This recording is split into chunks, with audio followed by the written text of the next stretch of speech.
ಇಂದೇ ಡೌನ್ಲೋಡ್ ಮಾಡಿ ಮತ್ತು ನಿಮ್ಮ ನೆಚ್ಚಿನ ಶೋಗಳನ್ನು ಆನಂದಿಸಿ.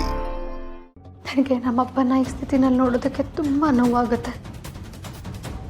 ಆದರೆ ಏನು ಮಾಡಲಿ, ನಾನೊಬ್ಳು ಡಾಕ್ಟ್ರಾಗಿ ನಮ್ಮಪ್ಪಂಗೆ ಏನಾಗಿದೆ ಅಂತ ಕಂಡುಹಿಡಿಯೋದಕ್ಕೆ ಆಗ್ತಿಲ್ಲ ನನಗೆ. ಅದಕ್ಕೆ ದೇವ್ರ ಮೊರೆ ಹೋಗಿ ಅಲ್ಲಿ ಸಿದ್ಧರ ಹತ್ರ ಈ ಭಸ್ಮ ತಗೊಂಡು ಬಂದಿದ್ದೀನಿ. ಇದನ್ನು ಹಚ್ಚಿದ್ರೆ ಅಪ್ಪ ಸರಿ ಹೋದ್ರು ಹೋಗ್ಬೋದೇನೋ ಅಂತ.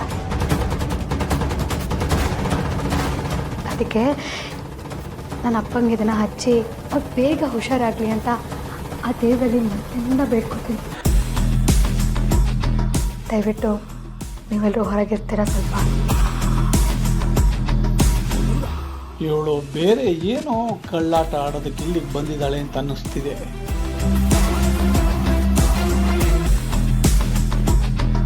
ನೋಡ್ರವ, ಯಾರು ಆಚೆ ಹೋಗಿ, ನಾನು ಮಾತ್ರ ಆಚೆ ಹೋಗಕ್ಕಿಲ್ಲ, ತೊಣ್ಕೊಳ್ತಾವೆ ಇರ್ತೀನಿ. ಏ ಛತ್ರಿ ಅಣ್ಣ, ಯಾಕೆ ಸಂಖ್ಯೆ ಆಟ ಮಾಡಿಯಾ? ಒಂದು 5 ನಿಮಿಷದ ಕೆಲಸ ಏನಾಯ್ಕಿಲ್ಲ, ನಡಿ. ಹಂಗಲ್ಲ ಶಿವಣ್ಣ, ಈಟು ವರ್ಷದಿಂದ ದೊಣ್ಕೊಳ್ತಾವೆ ಜೊತೆಗೆ ಇದ್ದೀನಿ ಕೆಲಸ ಮಾಡ್ಕೊಂಡು. ಈಗ ಏಕಾಏಕಿ ಹೊಂಟೋಗೋದ್ರೆ ಹೆಂಗಾಯ್ತದೆ? ನಾನು ಹೋಯ್ಕಿಲ್ಲ, ದೊಣ್ಕೊಳ್ತಾವೆ ಇರ್ತೀನಿ. ಛತ್ರಿ ಅಣ್ಣ, ಯಾಕೆ ಹೀಗೆ ಮಕ್ಕಳ ಥರ ಹಠ ಮಾಡ್ತಾ ಇದೆಯಾ? ಇಷ್ಟಕ್ಕೂ ಹೊರಗೆ ಹೋಗು ಅಂತ ಹೇಳಿದ್ಯಾರು? ಪಾರು ತಾನೆ.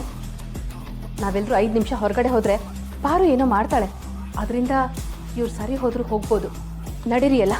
ಇಲ್ಲ ಕಣವ, ನಾನು ಮಾತ್ರ ದೊಣ್ಕೊಳ್ಬಿಟ್ಟು ಎಲ್ಲೂ ಹೋಗಕ್ಕಿಲ್ಲ.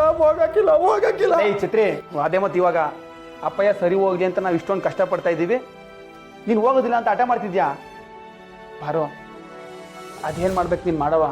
ಒಟ್ಟಿನಲ್ಲಿ ಅಪ್ಪಯ್ಯ ರೂಮಿಂದ ಈಚೆ ಬರಬೇಕಾದ್ರೆ ಸಿಂಹ ಗರ್ಜನೆ ಅಂತಾರಲ್ಲ, ಹಂಗೆ ಗರ್ಜನೆ ಮಾಡ್ಕೊಂಬರ್ಬೇಕು. ಹೇ ಪರ್ಸು, ಆನೆ ಬೋಳ್ಬಿಡ್ಬೋದು, ಹಾವು ಕಿರ್ಚಾಡ್ಬಿಡ್ಬೋದು, ಆದರೆ ಮಾವ ಯಾವತ್ತುವೆ ಗರ್ಜನೆನೇ ಮಾಡೋದು. ಸಿಂಹ ಕಾಲ ಮಾವ, ಸಿಂಹ. ಬನ್ನಿ ಹೋಗೋಣ. ಬೇಡ ಶಿವಣ್ಣ, ನಾನು ಬರೋಕ್ಕಿಲ್ಲ. ಏ ಛತ್ರಿ ಅಣ್ಣ, ಬಾ.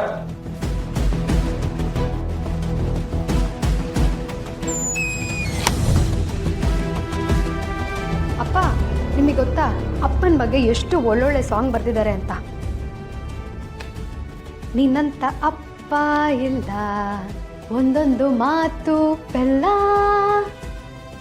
ಆಹಾ, ಇನ್ನೊಂದು ಸಾಂಗ್ ಇದೆ, ಅದೇ ಅವತ್ತು ನಾನು ನಿಮಗೋಸ್ಕರ ತುಂಬ ಪ್ರೀತಿಯಿಂದ ಹಾಡಿದ್ನಲ್ಲ, ಅಪ್ಪ ಅಪ್ಪ ನನಗೆ ನೀನು ಬೇಕಪ್ಪ, ಅಪ್ಪ ಅಪ್ಪ ನನಗೆ ನೀನು ಬೇಕಪ್ಪ. ಅಬ್ಬಾ, ಇಷ್ಟು ಒಳ್ಳೆ ಸಾಂಗ್ಗಳಲ್ವ. ಬಹುಶಃ ಈ ಸಾಂಗ್ ಬರ್ದಿರೋರ್ಗೆಲ್ರಿಗೂ ಒಳ್ಳೆ ಅಪ್ಪಂದ್ರಿದ್ರು ಅನ್ಸುತ್ತೆ. ನನಗೇನಾದರೂ ಅಪ್ಪನ ಬಗ್ಗೆ ಸಾಂಗ್ ಬರಿ ಅಂತ ಕೊಟ್ಟರೆ ನಾನೇನಂತ ಬರೀತೀನಿ ಗೊತ್ತಾ? ನಿನ್ನಂತ ನೀಚ ಇಲ್ಲ, ನಡ್ಕಾಡೋ ಸಾಚ ಊರ್ಗೆಲ್ಲ. ಹೆಂಗೆ, ಸೂಪರ್ ಅಲ್ಲ? ಮುಂದಿನ ಜನ್ಮ ಅಂತೇನಾದರೂ ಇದ್ದರೆ ನೀವಂತೂ ನನ್ನ ಅಪ್ಪ ಆಗಿರಬಾರ್ದು ಅಂತಾನೆ ಹಾಡು ಬರೀತೀನಿ. ಓಹೋ, ಯಾಕಪ್ಪ ಉರಿತಿದ್ಯಾ? ಇವಳು ನಾನು ಹೆತ್ತ ಮಗಳು, ನಾನು ಸಾಕಿದ ಮಗಳು, ನಾನು ಅನ್ನ ವಿದ್ಯೆ ಕೊಟ್ಟು ಬೆಳೆಸಿದ ಮಗಳು ಇಷ್ಟೆಲ್ಲ ಆಡ್ತಿದ್ದಾಳೆ ಅಂತ ಉರಿತಿದ್ಯಾ?